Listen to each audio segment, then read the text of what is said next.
This episode is brought to you by Homemade. What is Homemade? Well, glad you asked. Homemade is a turnkey house flipping service we've built to solve the needs of aspiring flippers like you who want to get started in house flipping but want to do it with the backing of a professional and experienced team. We've designed Homemade so that our team will be with you through every step of the house flipping journey. Our team will deliver investment-grade properties straight to your inbox, Work with you to design your project to maximize ROI, oversee all the renovations, and handle all permitting requirements. and along the way, we'll hook you up with our vetted network of service providers to help finance, insure, and stage your property. Once the project is wrapped, we'll be with you arm in arm to execute your exit plan, whether that's through a sale as a flip or holding the property in your personal portfolio as either a long or short-term rental. At Homemade, we've taken the outdated and frustrating house flipping process and turned it into a seamless and rewarding experience so that novice and even seasoned flippers can have access to this investment class without having to delve too deep into the nitty-gritty everyday headaches that this business often entails. At Homemade, we do the heavy lifting for you.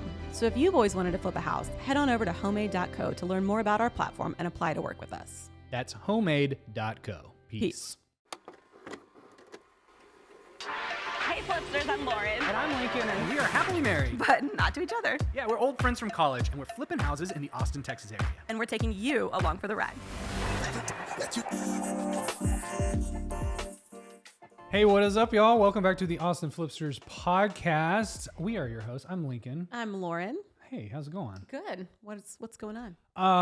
Nothing. I just been podcasting a lot out here. Just casting my pod far and wide. How you been? Been great. Yeah, I'm excited about today's episode. I think this is going to be a fun one. Well, that's a high bar, but we're gonna live up to it, man. We're gonna bring the noise, bring the funk. But first of all, let's catch up. Yeah. Man. I want to know how's your life and what you've been up to. What are you into these days? What do you What am got? I into? I don't know what's going on with you. Yeah, well, we just wrapped a community theater play Oh. that my 3 kids are in and my husband and I do the set for. This thing is a grind. It's been a part-time job. They had rehearsals Sunday, Monday, Tuesday, Wednesday, and shows Thursday, Friday, Saturday, Sunday. So it's 8 days of. Are you wearing like the full black outfit? Are you like the roadie? Do you do the set changes I and was stuff? backstage a little bit, but I was not in all black. No. Oh, so but you're not involved in the production. You're like pre-production. You're like building the sets. Building and the then set, yes. But you're not moving around. Underwater. What was the show? Nemo, Finding Nemo Jr. Finding Nemo Jr. the musical? Yes. Or the play? The musical. Musical. Yeah. Wow. Yeah. No, we built a whole set. Up until like 30 minutes before opening night, we were adding some zhuzh to it, but what does it got a set? done. How do you build an underwater set? So actually one of the other parents built this awesome like coral. It was like these rock looking coral. And then we had steps in front of it that we had to then do spray foam to make look like rocks, like underwater sea. And then we added some ribbon, some iridescent ribbon to the back. And we had repurposed from previous years some trees that we turned upside down to make coral. Oh. Painted them bright, fun colors. So, yeah, it was Wow. it's fun. So handy of you. Yeah, putting those design skills to work. The theater. Yes, from homes And to all 3 of your underwater. kids are in this? Yeah, so my oldest daughter was the starfish in the Tank Gang, if you're familiar with the show. Yeah. Eventually, Nemo finds his way into this Into tank, the dentist's office. And then my middle daughter was Pearl, the octopus. So she's one of the school friends Is for that Nemo in the beginning. You made me Massiel's ink. shaking her head. She knows. Is that, you guys, you made me ink. So she had 2 big lines in the play, and one was, "Oh, you made me ink." Gross. Everybody loved it. And then also she got to say, "That's a really big butt." So she was stoked to be able to say She butt got to say in the front B of word. 180 people every night. 4 sold out shows, by the way. This is like Wow. Taylor Swift level. Yeah. This is not nothing. Yeah. Are people now concerned with, like, is the paparazzi following your kids around to see who they're dating? I forgot and, to like, say my son was Moonfish number 1. Oh, So. right. Moonfish number Moonfish 1. number 1. There were multiple moonfishes. There were. Wow. Yeah. No, Well, that's great. Yeah, it's like one of my favorite things because it's in our neighborhood. It's like this whole community thing. My whole family's in it, and then a lot of families from like their school, and then schools across the city, and it's like you got parents involved and kids involved. That's a great little community get together. It was awesome. Yeah. Well, that's fun. I've never. Yeah, my wife used to do the community theater. Really? When she was a kid. I wish I would have done it. I would have loved it. I did in high school. I did the musicals and one act play, and I've heard I was about into your it. theater career. It was pretty. Why don't you tell the people? I was a thespian, a big one. I was into it. Didn't you get some kind of scholarship? Are you at UT, right? I turned down a turned down scholarship. a theater scholarship to go to UT. Yeah, because what do you Why do would with you that? go there even why for free? Why would I go there? Even if someone pays for me to. No, it would have been fun, but then it was like, what do you do with that? You gotta go. I guess I didn't want to actually be an actor professionally. Yeah. I just wanted to semi-act on YouTube. Poorly. Honestly, in hindsight, yeah, it might have been. When I was thinking, being an actor would have been like such a fun job. But then I looked at it, I was like, what a crapshoot, what a lottery. Where it's like you go, I don't even know what happened. You go move out to LA, you audition for a bunch of stuff, you don't get anything, and then maybe you get something, and like that's a hit or not or whatever. It just seems so like the input to output was just totally seems so much more random than what I would have liked as a career.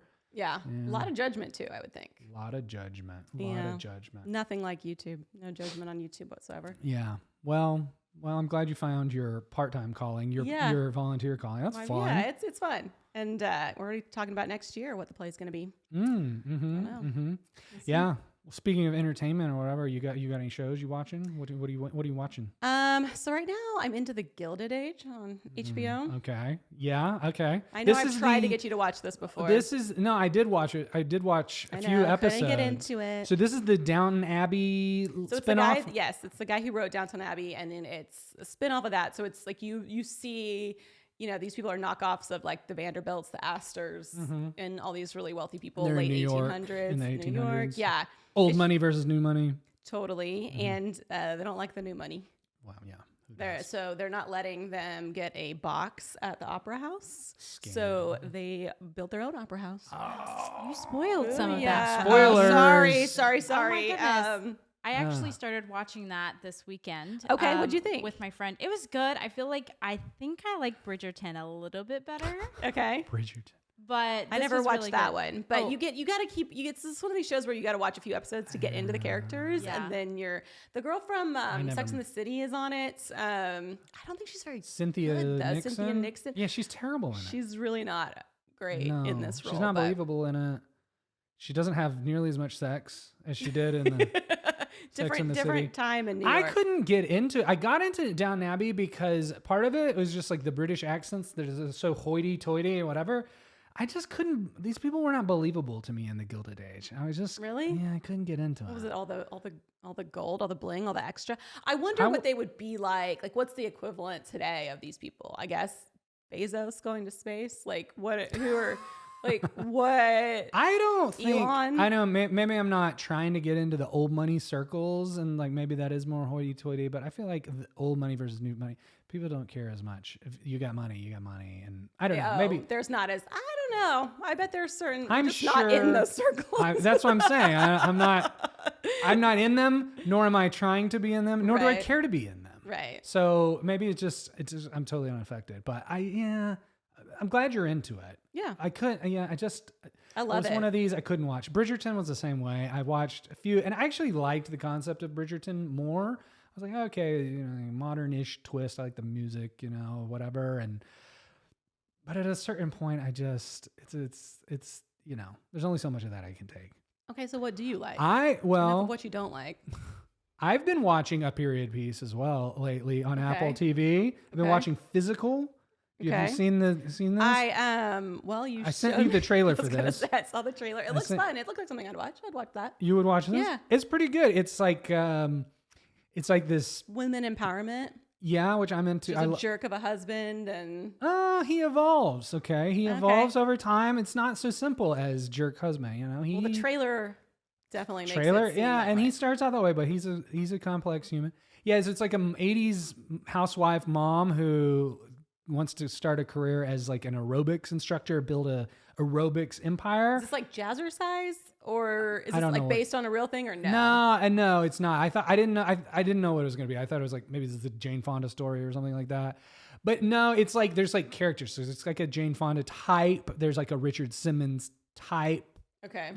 Kind of loosely based, but it's got like I think too, if you liked like the nostalgia of like The 80s? the 80s, yeah, a lot of people like Stranger Things, or like if you like the Goonies or whatever, they're like some of that energy too, which is always fun. The like 80s stuff. And then, yeah, I like Rose Byrne as the star of it. I like her. What else is she in? Well, she's the voice of the mom on Bluey. Okay. She's actually weirdly in a bunch of stuff. I think her first role is in Troy. So when you're watching, do you just like picture the Bluey dog or no? She does an American accent, and I think most of her stuff she does an American accent. So you like don't even realize. So that is the craziest thing. But she's Australian, right? But I'm like, could we do like flipping down under? No, and just be like Australian? No, why? Well. Yeah, so that like, how do you? I don't know. It's just crazy to me. I know. Well, I think it's maybe easier. If you've gone it's to acting easier. School. Maybe if I had gotten a scholarship. Oh wait, but no, I think it's easier for non-Americans to do American because all their like they watch a ton of American shows and it's just comes naturally to them. Yeah. I don't know. Give it a watch. I will. It's good. Fun. There's multiple seasons. I think I'm not to it, but I think Zooey Deschanel maybe shows up in a season. I think as her daughter or who? No. I think they're the same age. They are? Yeah. Oh, okay. Do you know who Rose Byrne is? Maybe I need to. She was in that movie with Seth Rogen, Neighbors, Bad Neighbors, or Good Neighbors, something. She's done like 2 movies with Seth Rogen. Oh, her? Yeah. Well, yeah, that's her. Zooey Deschanel. She's 44 years old. Look she's at from New Girl. Zooey Deschanel is much younger than that. No, I bet she's 42. What? Let's see. Yeah. Look at 43. Oh my God. Boom. This is nailed it. I didn't. Yeah. They're contemporaries. Zooey Deschanel, by the way, married a house flipper. She married one of the property brothers. One of the property brothers. Oh, she did. Good for them. Which one? Do we know? Jacob. Jacob? Is that one of them? I didn't even know their 2 names. Oh. Is that? That's her ex-husband. Yeah, I was going to say, I don't think there's a Jacob property brother. Brought that up. No, it's Drew and Nate or something, right? Let's see. Property brothers, Zoe. I don't know, but I have a buddy that was at, he works. Scott. Jonathan. They got the double first name thing going on. Jonathan Scott. And what's the other one's name? Drew. Scott. I nailed that. I don't know, but my buddy of mine and his wife were at a gala dinner with them, sitting at the same table. You say you're not in the high class. Gala. I got friends in high places. Okay. I say it gala too. Some people say gala. Gala? I don't know. So I say both. I mean, the old rich say gala. The old money says gala. It's that new money talking about. I don't know. Do you have a box at the opera or not? No, but I'm thinking of building an opera. Just get in that game, really stick it to them. That would show them. Oh man. Well, yeah. What do you want to? This is enough of. I think this is probably enough. Yeah, people know about. Let's talk about something they want to hear about. A little peek into your little world and personality. I'm glad we got to know more about you. I'm multifaceted. Yeah. What do you want to talk about today? Well, let's talk about this. I don't want to say the name of the street because I don't want to invite stalkers. But let's talk about this project. We did it as a flip episode a while back, a few years ago. Mm-hmm. And then now you've recently turned that from like a long-term rental into a short-term rental. Yeah. Mm-hmm. So I think it'd be cool to like get into kind of the why and the how and why it makes sense or doesn't, and kind of what the thinking is there. Totally. So for context, let's talk about the actual flip itself, because this one, this episode, I don't know if y'all have seen this one or not, but it was, we actually paired it with this really interesting thing we found. Yes, we called this The Little House on the Prairie, and it was a 2-parter in the video because we were gonna flip another house that we just couldn't get there. So for context, we had a wholesale company. Basically what we would do is hunt for projects all day, every day. Some of them worked, some of them didn't work. We found this house, really wanted to make it work. But for obvious reasons, as you will hear soon, it was not a great candidate for a flip, but it was made for YouTube. It just needed exposure on the internet. And so we tried to find a way to like work this project in, and we ended up pairing it with Little House on the Prairie house. Yeah. So the house that we did not buy, that we sold to another investor, was this house up. It was in Georgetown, way north of town, but kind of out in the country, a little privacy, a little acreage. Mm-hmm. And compounds. It was a compound. It was like a doomsday prepper compound. It's like from the 80s. Go watch the video if you haven't seen it. Wood paneling everywhere. Basically the set of Physical. It was, yes, it had the energy from that show. It was like 80s wood paneling. It had big mouth bass Billy everywhere. Bass, yeah, multiple. But it had like a room that was very clearly like an armory. It had all these racks for guns on the wall.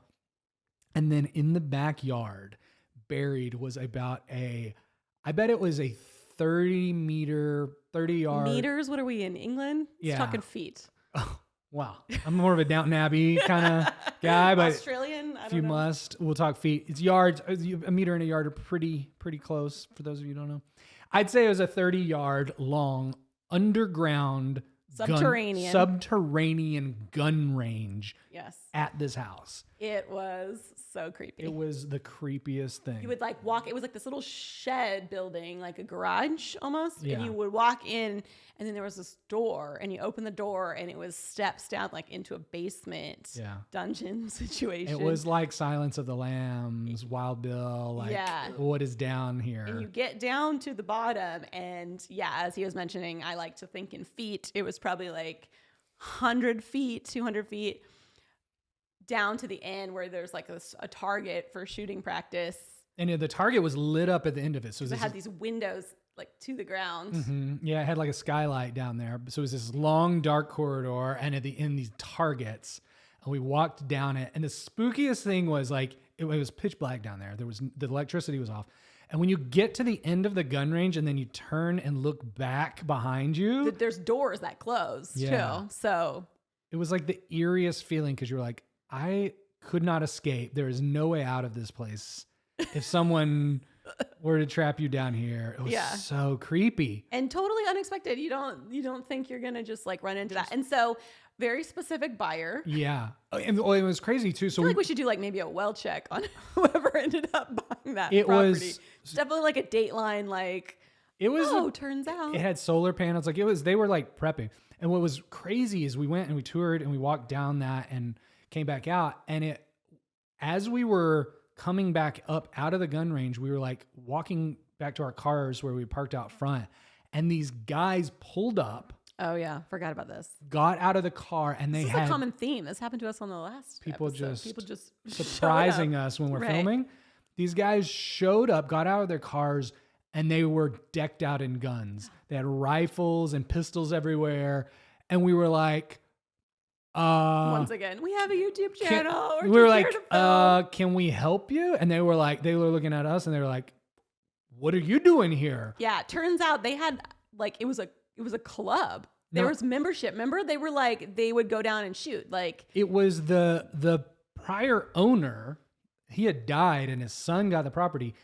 They just let these guys go shoot down there whenever they want. Right. And we had no idea. Like, what if they had come while we were down there? That's what I thought. Have, like lost my mind.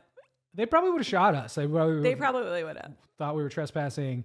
But I had that same thought. I was like, and it was kind of like one of these standoffs. Like they thought we were trespassing. We thought they were trespassing. Yeah. But they had the guns. But they had the guns.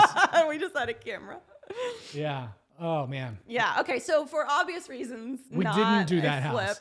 We really wanted to do that house to make a video about it. Yeah, and the house itself too would have been a great. It was a great. It was episode. A lot of money to spend on a house just to make a YouTube video about it. Yeah, a little more than $5,000. I could justify $5,000. Right. This was like $300,000. What was the price of this? Do you remember? Yeah. It was like a normal house in Austin. Yeah. So we thought we still need to show this to the people of the internet.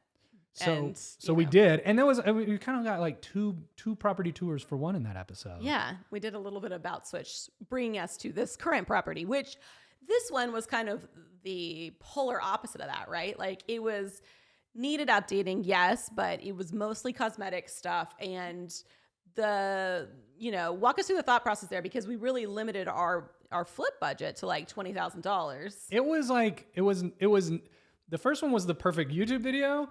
This one's the actual perfect flip. Right. And we've done that a ton, which is like, I know probably not the most entertaining for YouTube, but like we got to make money on these projects. So we do real flips like that actually make money. And the second house was like a real winner because it was in really good shape. It was like the perfect sort of beginner flip, easy flip.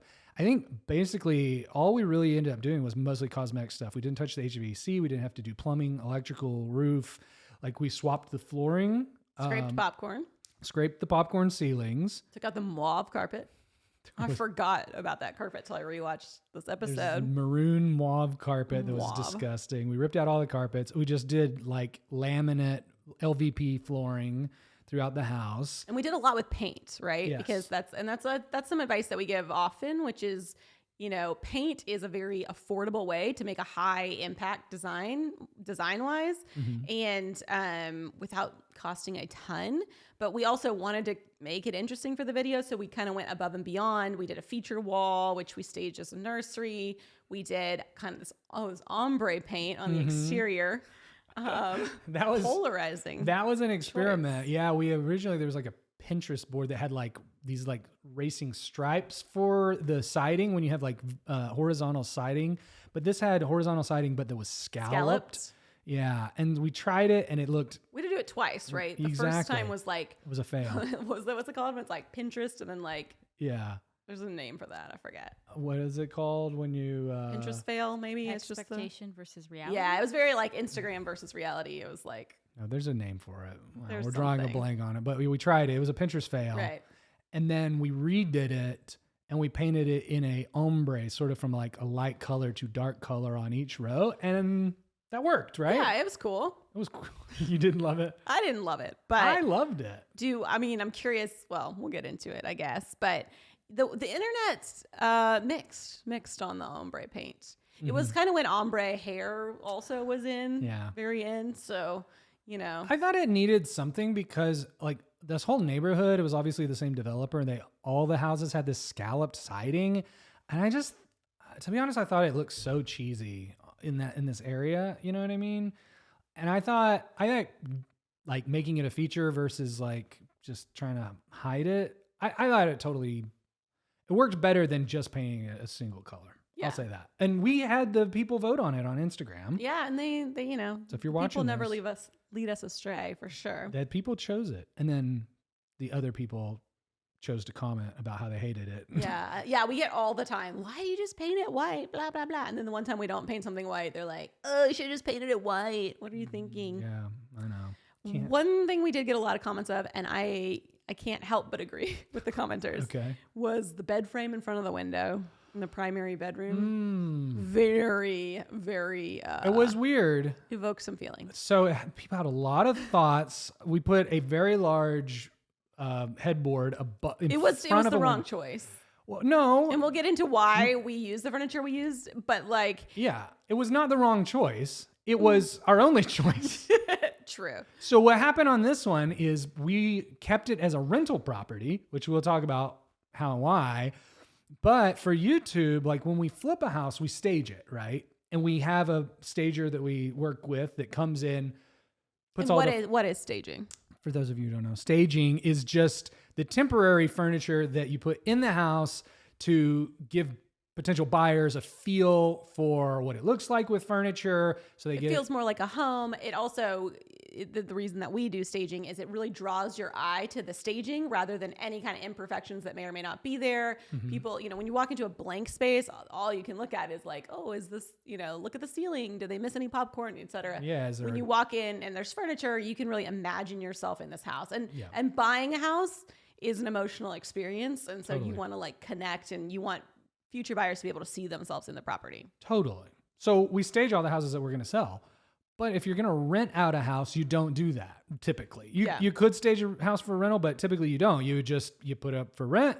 The people that are going to lease it going to bring in their own furniture. And bring in their own big tall bed to block the window. So you would not go to the effort to stage a house if you were going to rent it. But we needed to for the video. But we have a YouTube channel. Right. And it would look really weird to renovate this house and then not have furniture in it. Right. But we don't have a staging company. Right. We don't just have a ton of furniture to stage the houses. We pay somebody else to do that. But what we did have was some furniture from brand deals. Right. Hodgepodge of previous brand deals. So if you go back and watch this video, you'll see like the staging is not the most cohesive. It's like what we had. without having to go buy a ton of furniture. And that's what this bed in front of the window was. Right. We had but that's a very nuanced thing to say in a video, obviously. Yeah. So, we just let the hate come. We didn't get into why the staging was a little odd. And yes, people felt passionately that Very headboard should be lower. People also hated that chandelier. They did. I hated that chandelier too. Yeah. Well, it was, yeah. I loved everything else about that house. I hated that chandelier. I think you picked it though. Yeah. Well, pretty sure. It's fine. I admit when I'm wrong here.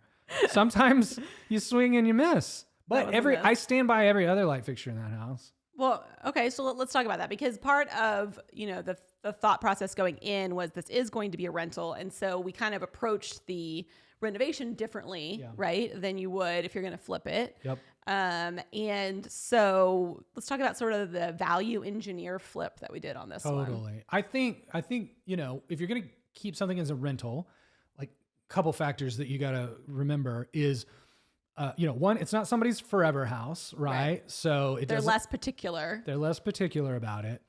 Two, typically wear and tear is going to be higher on a property that's not your own. We had really good tenants in it and they took pretty good care of it, but you just never know if somebody's going to, be using and abusing that property. So we did things like the vinyl flooring where we might have done something a little more delicate, like an engineered wood floor, for example. And then the ROI. Kept the cabinets.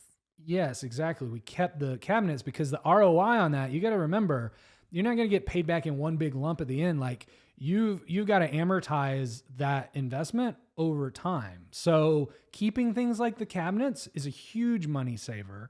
And then we painted them green for the video, really, because to stand out, if that would have been maybe a gamble if we listed it for sale, that could be a polarizing thing for somebody who's buying it, somebody who's renting it. They're not as concerned about it. But I will say this, even though we kept it as a rental, I think those sort of like design hack things that we did, like with the paint, the ombre style, painting cabinets green instead of something more traditional like white, doing a little bit funkier light fixtures, I think all of those things helped it rent, and it did rent for like a slight premium above the market rent in there. And it rented to two very lovely women that I think appreciated that brought a similar vibe and energy with the furnishings that they put in the house. And so I think all to say it attracted higher quality tenants that paid a premium. So I think it was worth it, and it didn't cost us that much more. It was like we were saying, just a little bit more effort. Around painting individual, shingles, different colors or whatever. Yeah. Well, and typically we don't hold properties as a rental, particularly here in Austin, because we would love to. So we built a brand on being the Austin Flipsters, but that's not because we're like flip purists or that's the only way you can make money. I think it's good to have a diversified approach to real estate and flip some for our immediate cash in the door. But I think holding on to property long-term is really the only way to build long-term wealth. Well, and especially at this time, interest rates were a lot better than they are today. Better. I think they were 4% at the time, even on a rental loan, which typically is more than what you'll pay on your primary residence mortgage.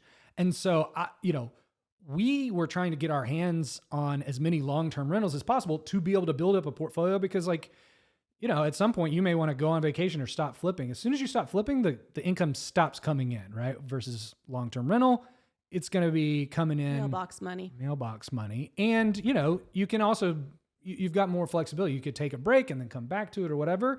And you get that long-term appreciation, which we'd been flipping in Austin for years. And it was just hard to watch the houses that we had flipped and sold a year later be worth 20% more than what we'd sold them for. So, you wanted to get some of that long-term appreciation, but the problem in Austin is that the ratio between what you can rent a house for versus what it's worth in the market almost never pencils out to where the economics on that work.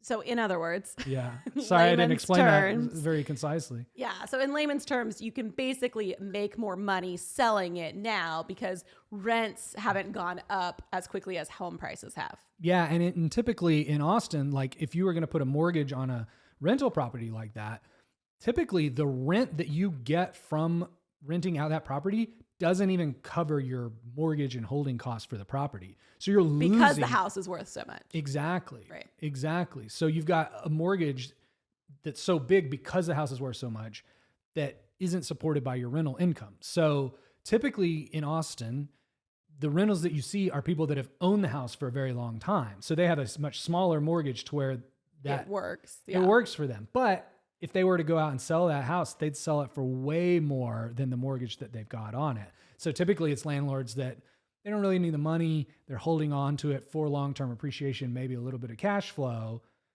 but not for that monthly cash flow. But this project was one of the few ones where it did actually pencil out. We want to talk about those numbers? Yeah, let's do it. So we put them in that video. We went back and watched it. So do you have them in front of you? Yeah. So purchase price was $150,000. Which that's dirt cheap. Right. Especially for anything anywhere near Austin. Yeah. It's not $5K, but it's $150,000. I think basically $5K in Austin. Yeah, that might be. I don't know if it's the cheapest house we ever bought, but what was the story behind it? Do you remember? I think I bought one for $125. That was like a proper house. I think part of it was just like it's a two bedroom, one bath, and it's under 1,000 square feet. Which to find a house under 1,000 square feet is like super rare to begin with. So it was just like not much house. Right. But it was. We just also got a deal on it. I got kind of a steal when we bought it. Right. Which is part of it.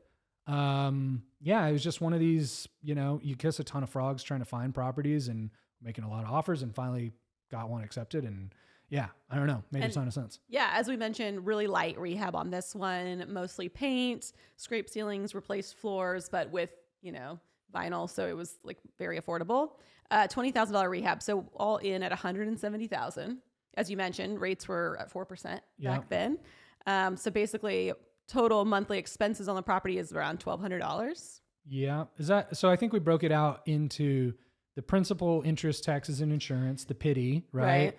And then you also factor in like vacancy and maintenance every month. So I think do you have that broken out? So I'm looking at two different things, but yeah, what we said in the video, was vacancy and maintenance of $300 a month. Right. So we had principal, interest, taxes, insurance, PITI of $1,100, and then factored in $300 a month for vacancy and maintenance. So that's $1,400 a month.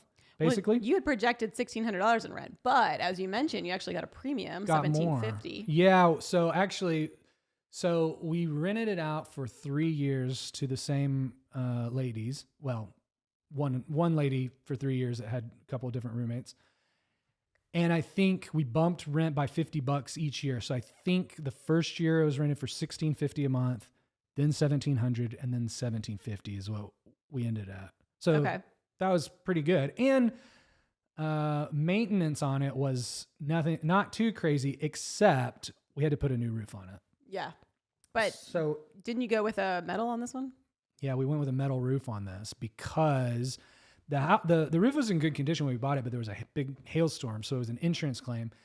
And insurance was only reimbursed for shingled roof, but because it was like the plan is to have this thing forever, I was like, let's put a metal roof on it. Then we'll never have to worry about this thing again for 50 years. Right. So that'll pay back very slowly. But I always wonder about like if it hails again and it damages the metal roof, then I guess you get a metal roof claim? Because I've seen that happen. Really? Yeah. I mean, I think it's a lot more rare. But we're getting hailstorms like every spring, seems like. Yeah. I have a metal roof in my personal residence. I love it. And I've never had to mess with it. Does your cell phone work? I've heard that's an issue. Really? Yes. Oh. No? No, it works. Not a thing? It works. I don't know. I mean, I've got the Wi-Fi on all the time. Okay. Maybe that's it. I don't know. I just heard that. The only like complaint about it is like when it rains, it's a little very loud. Yeah, but we've got like that foam insulation. So, and for this one, I don't have to live there, so I don't have to listen to the rain on that house. No, I don't mind it in our house. It's actually some expense on the roof. Out of pocket. So a little bit. So you had to pay the deductible on that. So that was an unexpected expense, but I think a fine one in the long run. So I think those numbers were fairly accurate. I don't think we had any other like major. So you're expenses. cash flowing a couple $100 a month. Right. Yeah, exactly. But like, why do you feel like that's better than what we could have like sold it for? Well, it's not actually. So what we did is we listed it for sale and for rent at the same time, and we got an offer for $230,000 at the time. Okay. So we were in it for 170. We got an offer for 230. So that's a 60K delta. And if you spent, I think maybe like 20K in closing costs from commissions, It's a lot of $300 months to get to 60K. 40K. 40K net. What's the math on that? What is the math on that? I mean, you're talking about, It's impossible to know. there's no way to know for sure. We should not do math in public here. No, I mean, you're cash flowing 133 months, so that's 11 years. 11 years. Good thing you got that metal roof. Yeah, and that, I think this is even the calculus that most people are doing. And also when you're looking at like, should I sell this? Should I keep this? Right? It's like, okay, can I sell this? Get 40K? Like, what can I do with that 40K Now, profit right now? Like that 40K can be earning its own return, right? But I think for me, it was like, well, there's no other rentals. Like almost nothing even comes close to the economics of working. This thing does. And in the next 3 years, like that thing appreciated at its peak in 2021 when market prices were like super high. I comped that thing out at between $330,000 and $350,000. Yeah, that's crazy. So Should have sold then. I should have sold, because I think today, realistically, It's probably back down. Yeah, I think it's 20. probably like, no, I think it's like 280,000 Yeah. maybe. I mean, Still, yeah. yeah, I mean, Still ahead of where you bought it. yeah, I mean, that's 100K more, and that's 50K more than what you could have sold it for at the time, right? So by holding on to it for 2 years, and you got to remember, like, okay, you could have had that 40K cash in hand, but we refinanced the property. So we put a loan on it. Yeah, let's talk about this, because in our episode, we talk about cash remaining in the property as negative $1,500. I don't think people understand this process, or that you can do this. So walk through like how this works. Yeah. So, I mean, one, you got to find a lender that will do this, because some won't cash out all of your equity, or they have requirements for how long you can hold it. But basically, because we had bought the thing so cheap, spent so little renovating it, our basis in the house, meaning like what we bought for and spent on it, was $170,000. That was so low compared to what it was worth in the market, which was like $230,000, that you could get a loan to basically cash out all of your equity in that property. And also keep in mind, we didn't buy the thing cash, so we didn't have to put up $170,000. We did it with a hard money loan. So basically, we would have put in something 20% of that. Yeah, easy math would have been 20% of that. $34,000. $34,000 plus the 20 to plus, renovate. Well, the loan would have reimbursed for that, but we needed some working capital. But I think safe to say, like, you would have needed equity of $34,000, right? So for equity of $34,000, you could have done this deal and then basically doubled your money, which is a home run to take the 34 and get 40 out of it, right? But we put a loan on it and got paid back all of that money plus $1,500, because the loan for what was the loan amount for on it? The loan amount would have been about 172, right? Yeah. So cash out all of the value of that property plus the actual equity you put into it of $30,000. So we had no money left in this property at all. Like besides the monthly obligation. We had the obligation to pay this mortgage. Yeah. But it was a pretty easy, that was a pretty low risk obligation, because one, we're renting it out for more than what we owe on it. But two, like, we had a market offer of $230,000. So the worst case is like, if you weren't able to rent it out, or let's say you rented it out and they were awful tenants, or they didn't pay their lease or whatever, you had a pretty good backup plan, was just like, take your chips off the table. Right. And as long as the market didn't tank more than 20%, you still were positive in the deal. Yeah. So like pretty hard to lose on it. And then, so your return on equity, once all your equity is out, is infinite. It's infinite because you've got nothing left in the deal. So I think that was also what made it an attractive long-term hold is there's just kind of like no risk in holding it, you know? And really all you're evaluating that against is like, okay, do I take all my chips on the table and just get free upside? If the market appreciates at all, which it did, that's again, infinite return. You just get free equity. Or could I put $40,000 that I could get today? Can I put that to work and have it do better than what it would do in this rental? And maybe it could, maybe it couldn't. But keep in mind, like for it to even approach like, you know, the types of returns we saw, which is like 100% return, because again, it went from $230,000 up to $280,000. So that's a $50,000 equity return on that hypothetical $40,000. So you still did really well there. Right. But to put that $40,000 to work, it would have, and get anywhere near that return, you would have had to work for it. You had to flip for it. Like you would have had to actively manage, versus this is like a passive investment that just grew without you doing anything. Right. Okay. So that brings me to my next topic, which is it has been a passive investment, more or less, for 3 years. Yeah.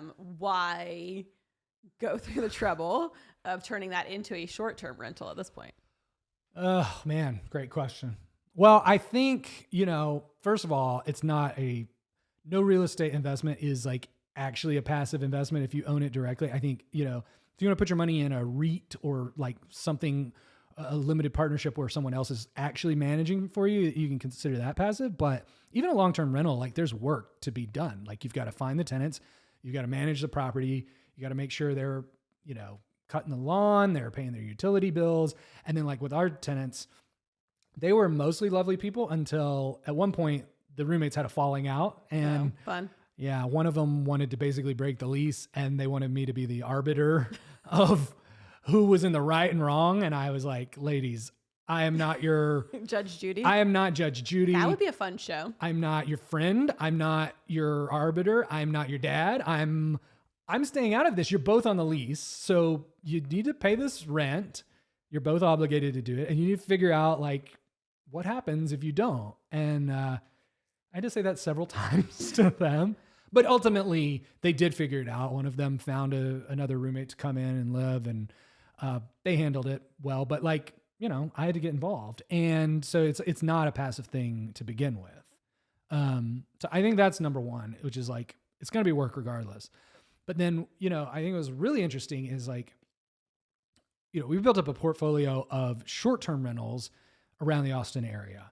And like, there's a ton of work and systems that go into managing the short-term rentals that we've invested a lot of time and effort and resources into figuring out how to do that efficiently in an automated way. And this was the only long-term rental that I had in the Austin market. And weirdly, it was harder to manage a long-term rental than it was all these short-term rentals because You weren't set up for it. I wasn't set up for it. It was like making sure to cash checks on a monthly basis in a manual way. And because it was only one, it wasn't like really worth investing the same amount of time and attention and, effort into setting it up to be too hard to cash those checks. It's too hard to cash those checks. No, I mean, it just had it had its separate accounting. If it didn't have, I didn't have the same maintenance people that were sort of set up in an automated way. And then there's the money, Right. Yeah. Well, let's talk about it. Okay. So you switched it over in what? September this year?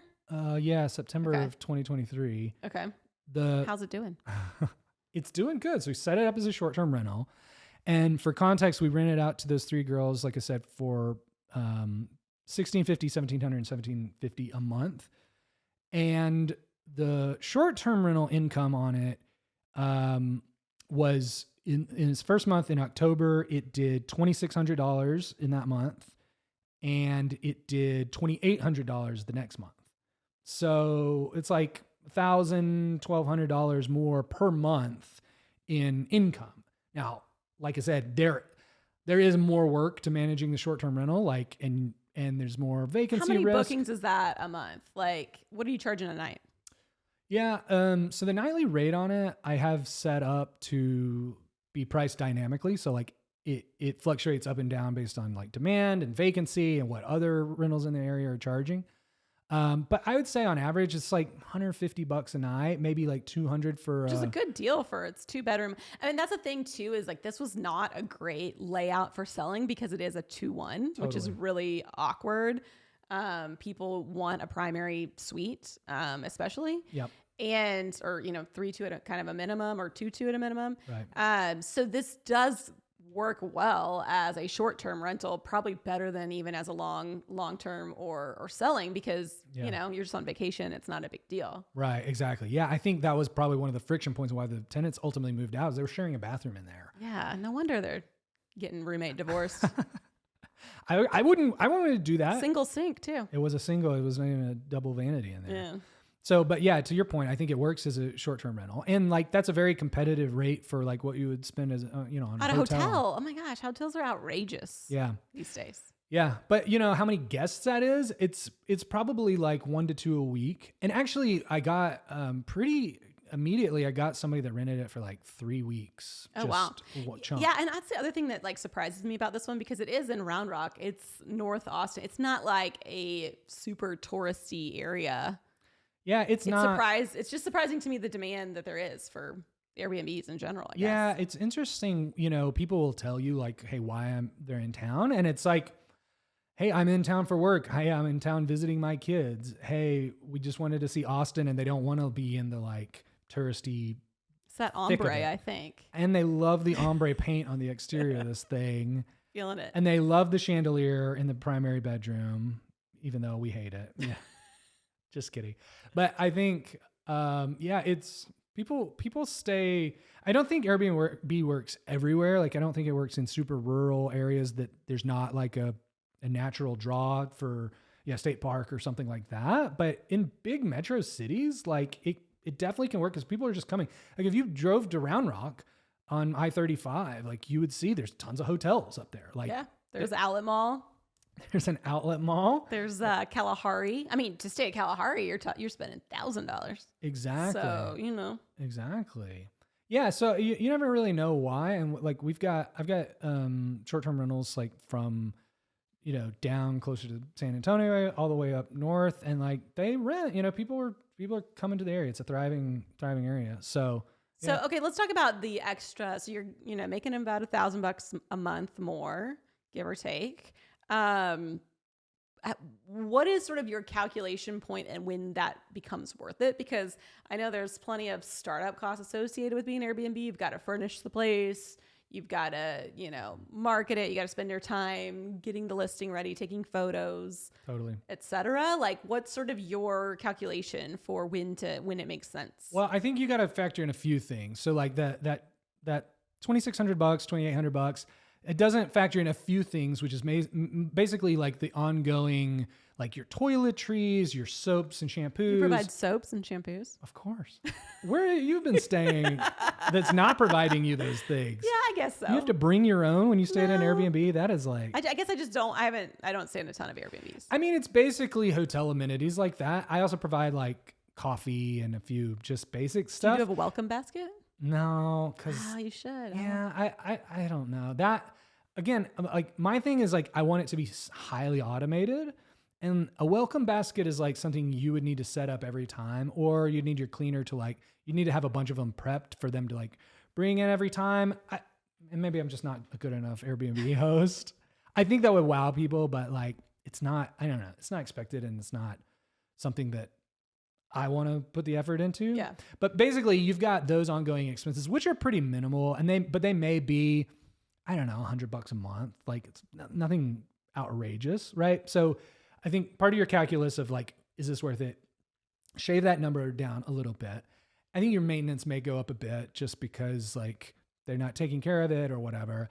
And weirdly, I did have. Well, you do get eyes on the property more frequently too. I mean, with a long-term rental, you don't, it's a year before you're back in to see whether anything's happened or not. Yeah, exactly. So you've got a cleaner in there all the time. So like, weirdly, right out of the gate, I did have an issue with the washer and dryer. There was like basically a leaky valve that freaked me out because there was like water everywhere.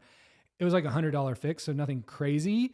But it was crazy because for 3 years, that wasn't a problem with the tenants. And then in the first month of short-term rental, so that had me. They just weren't doing laundry or what? I don't know. I have no idea. Maybe that was the problem. They each wanted the other one to do the laundry, and like they were just stalemate. Both stinky in there. Roommate stalemate. I don't know. But yeah, it's just weird, the maintenance issues that you have on a short-term rental versus the long-term rental. Kind of weird.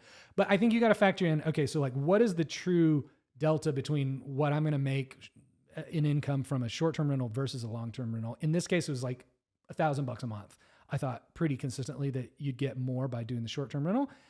And then I think is the effort of managing it worth it, which for me, like managing these things, it's pretty easy. It's like a few hours a week to manage. There's all some of them. drama though. I've been there when you've gotten phone calls about like keys getting lost. Yeah. And Yeah. It's not. Yeah. I mean, and we've got a pretty good system for like, I think we need like a whole episode on just spinning up a short-term rental. we could do a whole series on how to like actually run these things. But yeah, you need to have keys and a backup set of keys and an automated messaging system. And then you need to have your cleaners automatically notified and paid automatically. Like there's a bunch of stuff that goes into that. But I think when it's working well and there's not drama, like they've got in the way they're supposed to and they didn't break anything and it's all like didn't bring their dogs. They didn't bring their 100 dog. of their closest high school friends. Yeah, exactly. When things are going well, like it's smooth. So I think is the juice going to be worth a squeeze on like how much effort this is? And like mostly it's okay. You do have to put up with some random time phone calls or like people that don't know how to work a smart touch lock on a door or whatever. But then the other main like financial calculation when you're thinking about, do I switch from a long-term rental to a short-term rental, is the payback period on the furnishings. Mm-hmm. Because that's really what you've got to do to get the house ready is you got to furnish it and then you got to put in all the accoutrement for the rental. So things like cooking utensils, maybe a Keurig coffee maker, like stuff like that, amenities that you expect at a short-term rental. And so it's basically like, how much am I going to spend on that stuff? And then how long will it take that incremental extra $1,000 a month to pay that off? To pay that off. That's really the calculation. Right. So for this one, I did it on the cheap because of that calculation. So you can spend, as you know, furnishing a house, like you can spend whatever you want. Right. It's like buying a car. Do you want to buy the Kia? Do you want to buy the Porsche? Like, and you need to buy somewhere in between. I mean, it can't be totally the cheap stuff, but also, you know, what's the return on a very expensive couch? Probably not great. Exactly. You're balancing the durability, the style of it, and the longevity and like the cost, right? For us, like we had, like I hacked it together. So we had like some leftover furniture from So you're welcome. Yes, thank you. Send you my bill. Yeah, we had furniture that we were like just storing from like past brand deals and other projects that needed a home. I think you know, a lot of the decor and stuff you can buy either really cheap from places like At Home or just online on Amazon or on like you can go on Craigslist. That's usually like more trouble than it's worth to have to go collect the items or whatever, but you can get the decor super cheap. It's really the furniture. And for the furniture, it's a few core pieces that luckily we had. So I already had a couch, a big like credenza in the living room, and then 2 bed frames. So is that bed still blocking the same one? I put that in the other bedroom. Okay. It is the same bed, but it's in the other bedroom now. And then I got the people that commented will be happy to know we put a low frame bed. Oh, good. In the primary, and we switched the orientation, so it's not on the same wall it was. You in still the have video. the light fixture? Yeah, it's still in there. Still ugly, but you know what? Who cares? And also, I got rid of this giant art piece that my wife hated, and like we didn't have a home for. I was like, this is the perfect place. Put this in the Airbnb. Make somebody else look at this thing. I didn't have to throw it away. I didn't have to give it away. You need to link a picture of it. Okay, so it has its own story. So there's this kid that grew up in my hometown who wanted to be an artist. Like he went to study fine art. He was like struggling student. And my dad was like, he was like, you know, trying to help him out. And he was like, I want to commission an art piece from you. This was like 20 years ago. Okay. And my dad is like an eccentric kind of guy. And he had this idea that he was like, I want a big painting of like, kind of like a creepy televangelist. I've seen this painting. You've this was seen in this. your house. Yeah. Yeah, this was my house. And the reason it got to my house is because he painted this creepy televangelist and his audience sort of reacting to him, right? So he painted this, and my dad loved it. He was like, "Oh, this is great. You get a job." That he looks so creepy. He didn't know. Like, he thought this was just like a made up televangelist. This guy it's dreamed up. definitely It's not a very famous one. It's a very famous. But 20 years ago, this guy was not famous. He was. No, he wasn't. Because Yes. people saw this painting and had no idea who he was. And He then, had like a mega church 20 years ago. well, yeah, I mean, he was a televangelist. In Houston, people knew who he was. Yeah. So it turns out it was Joel Osteen. Right. Do you know who this You is? don't know? So he has this No, I mega don't. church in Houston called Lakewood. Church? Lakeway. Lakewood. Anyway, my dad thought this was just like a made up figure. And then Joel Osteen was on the cover of Texas Monthly, like a year after he did this painting. And then all of a sudden, people will walk into my parents' house and they're like, "Is that Joel Osteen on your wall?" And my dad was like mortified because he's not like a follower of Joe's. He just wanted a piece of art, and people thought he was like super into Joel Osteen because he had a giant painting of him in his house. And so my dad was like, I can't have this thing in my house anymore. I need to get rid of it. And I've told you about Righteous Gemstones, right? I've watched it. Yeah. Amazing. Hilarious, Amazing right? show. Yes. So my dad at the time, like, I was a bachelor moving to Houston, and he was like, "Hey, would you want this Joel Osteen painting?" And I thought it was hilarious. I was like, that would be so funny to put up in my bachelor pad in Houston. Like, just like as a joke. So I took the painting from him, and I didn't stay a bachelor. I got married, and You met your wife at Joel Osteen's church, if I recall, That right? is You were not passing the true. piece That at is not Lakeway. true. That's what I heard. That is not true. No, but she didn't think it was as funny as I found it. She was in the creeped out camp. Well, props to her for it. It's been in y'all's house for quite a while. Yeah, I'm not giving it up. I made her put it up. People were totally creeped out by it, but I didn't care. And like, with a little bit of explanation, people think it's funny, but she was not. So at the first opportunity, she was like, "Get this thing out of my house." Yeah. And I was like, So do you get comments from people that stay? "No one has said a thing. No one yet." has said a thing. It's a low They probably sample get size. there and they're like, I'm sure they're creeped out. weirdo. But I put it in the primary bedroom. It's not. It's kind of creepy. we got it. We got to post a picture. So We got people it. can see. I don't know if we can get a picture of this. It's very weird. But Do you have a picture of the listing? I don't know if it's in the listing photos. We should pull it up. Had Lincoln pull up the listing for me so we can get. Oh, that metal roof looks good. It looks good, right? With the ombre, See, still got the like ombre, still looking good. cozy 2-bedroom. You're taking what could maybe be a downside. Cozy means and small in real estate. You see Yeah. that in a listing, the word cozy, that means small. I think we need to do a segment that's like we make up a real estate listing for like show us some pictures of a house and we have to come up with. Totally. Yeah, I recognize all this stuff. Oh, this is some Ashley furniture. It's some article furniture. It's some Ashley home furniture. Okay, Still kitchen looking good. Yeah. Let's see. Oh, there's a big tall bed. See, okay. Yeah. See, I put the big tall bed It's just on a so different tall. wall. It is very tall. Oh, I like the way you wrap those towels. Thank you. So hospitable there. Oh, and you still have the dogs. Repurpose the dogs from the original video. Yeah. Okay. Oh, wait. Here we go.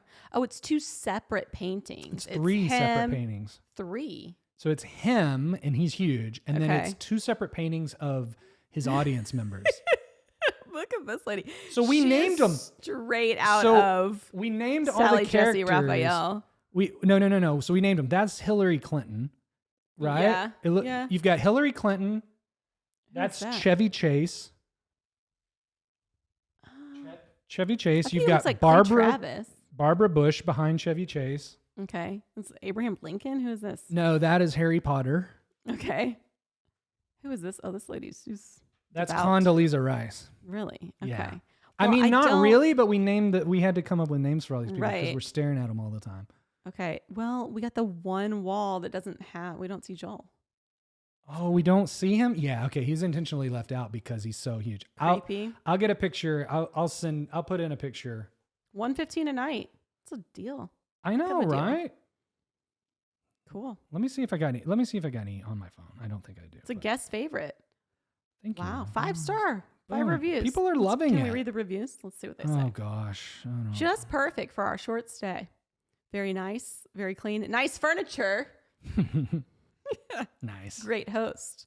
Host was responsive. Would stay here again. Very clean. All right. That's great. I'm getting rave reviews on the Airbnb. We'll have to get a picture of Joel, but it's Dive into a minty fresh getaway. It's like you're putting your creative writing skills to work here. Oh, for the mint cabinets? Oh. Get it? I didn't pick up on that. Because they're mint colored. You maybe should like say something about televangelists or something. Nah, I'm leaving that out. That's I'm a leaving surprise. That's an Easter egg for people that I'll stay. just say, the Lord is watching over you, at this cozy 2-bedroom. Yeah. Anyway, this is a tangent. All to say, I found some creative ways to furnish the place. Right. Stop. We don't need to go down the rabbit hole in the reviews. Oh, no. All right, cool. Well, I mean, I think you're off to a good start.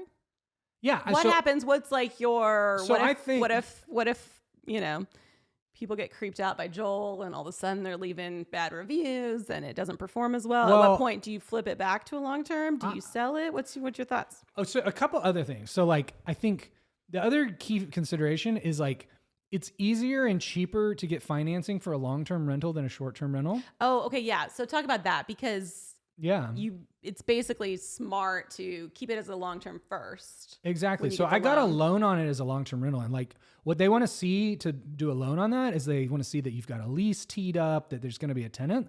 But then like after they make that loan, as long as you're paying that mortgage, like they don't really ask a lot of questions versus like if you try and get a loan, a permanent financing on a short-term rental right out of the gate, much harder to do. So to your question, like if it didn't pan out as a short-term rental, I could always go back to long-term rental and I've got equity in it. So I could always sell it for more than what we got into it. Right. So like you've got backup options on that. And I think that's a great strategy because I could have converted it to a short-term rental, years ago. You don't want to go. Yeah. You don't necessarily want to go into a project where only short-term is the way to go. Totally. You have your options. And there may be a point where I like get tired of short-term rentals or the economics on that don't pan out. I just love the 5-star glowing reviews right now. You're in the high. I'm so addicted to the comments on YouTube that I need them other places too. I need positive reinforcement. More positive here on my reviews. These are some of the better reviews I've got on Airbnb. And I think what's great too is like you guys also provide a lot of mentorship to like the homemade clients who potentially want to do an Airbnb and have a lot of questions, and you guys can help guide them on that. Totally. So yeah, exactly. So our company Homemade, we basically work with people from like finding the projects and then renovating them, but then we also help them exit it. And obviously like we help sell the properties if it's a flip, but because we're running our own Airbnbs, if people want to set it up as a short-term rental, that's where we can really add a lot of value around all these like automations and tips and tricks and like help spin that up for them as well, which is a huge value add. Yeah. And it's very dependent on their investment goals and criteria, what the market is looking like at the moment. And so, yeah, it's a very, like every house, it's very specific and bespoke, but depending on the opportunity. And it's great to be able to pivot and have multiple strategies. Totally. 100%. Cool. Well, this was fun. This was cool. I love getting to go a little bit deeper into like something that we made an episode about. Yeah, you never would have gotten all this never had the time time to talk about this. Yeah. Cool. All right. Well, this has been fun. Thank you guys for following along. If you want to work with us flipping your own house, make sure you go check out homemade.co. Thanks to Homemade for sponsoring this video. And I guess we'll catch you guys in the next one. Peace.